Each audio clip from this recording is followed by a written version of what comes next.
Dear fellows السلام علیکم۔ آج ہم تھامس ہوبز کی سوشل کانٹریکٹ تھیوری کو ڈسکس کریں گے۔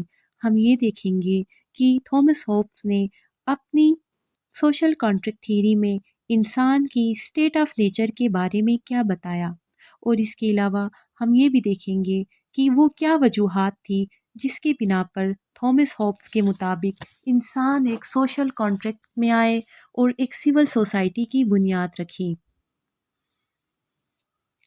تھامس ہوبز ایک انگلش فلاسفر تھا۔ اس نے جیمز فرسٹ، چارلس فرسٹ اور چارلس سیکنڈ کا دور حکومت دیکھا تھا۔ اس ٹائم انگلینڈ میں وہ پیریڈ جو ہے بہت زیادہ کیوٹک تھا۔ وہاں پہ ایک ٹسل جاری تھی پارلیمنٹ اور کنگ میں۔ تھامس ہوبز اپنی سوشل کانٹریکٹ تھیوری کا آغاز ہیومن نیچر سے کرتے ہیں۔ ہوبز کہتے ہیں کہ انسان جو ہے بہت زیادہ سیلفش، کننگ اور کمپٹیٹو ہے، اور اس کے علاوہ وہ کہتے ہیں کہ وہ اپنے فیلوز کی طرف کوئی سمپتھی شو نہیں کرتا ہے۔ وہ ہمیشہ اپنی نیڈس کو، اپنے انٹرسٹ کو سیٹسفائی کرنا چاہتا ہے، اور ہمیشہ مین جو ہے وہ لسٹ آف پاور رکھتا ہے۔ تھامس ہوبز نے ایک بہت ہی ڈارک اور ایک پیسمسٹک ویو رکھا تھا انسانی نیچر کے بارے میں۔ اسی بنیاد پہ تھامس ہوب پھر سوشل کانٹریکٹ کے بارے میں بتاتے ہیں۔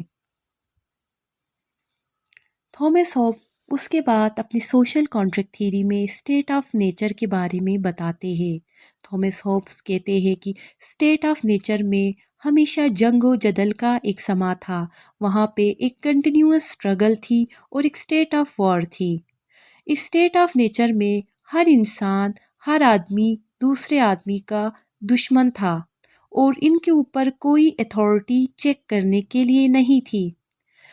تھامس ہوبز کہتے ہیں کہ وہاں پہ اگرچہ نیچرل لاس تھے، لیکن وہ لاس جو ہے وہ کہیں بھی لکھے ہوئے نہیں تھے، اور ان لاس کو انفورس کرنے کے لیے کوئی بھی نہیں تھا۔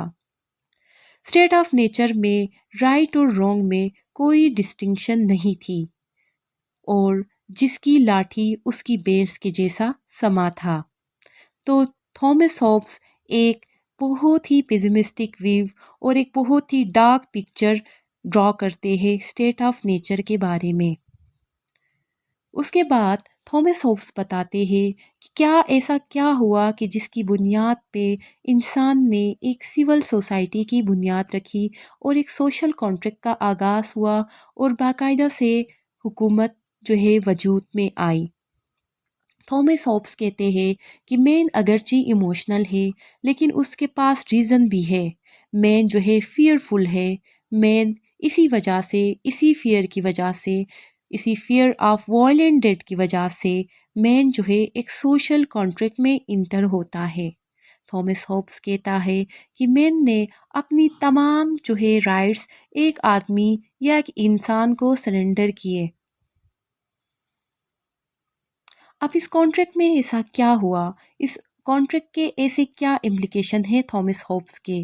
تھامس ہوبز کے جو کانٹریکٹ ہے وہ بٹوین سبجیکٹ تھا، وہ رولر اور سبجیکٹس کے درمیان میں نہیں تھا، کیونکہ اس ٹائم پہلے انیشیلی کوئی رولر نہیں تھا، تو وہ سبجیکٹ کے درمیان تھا۔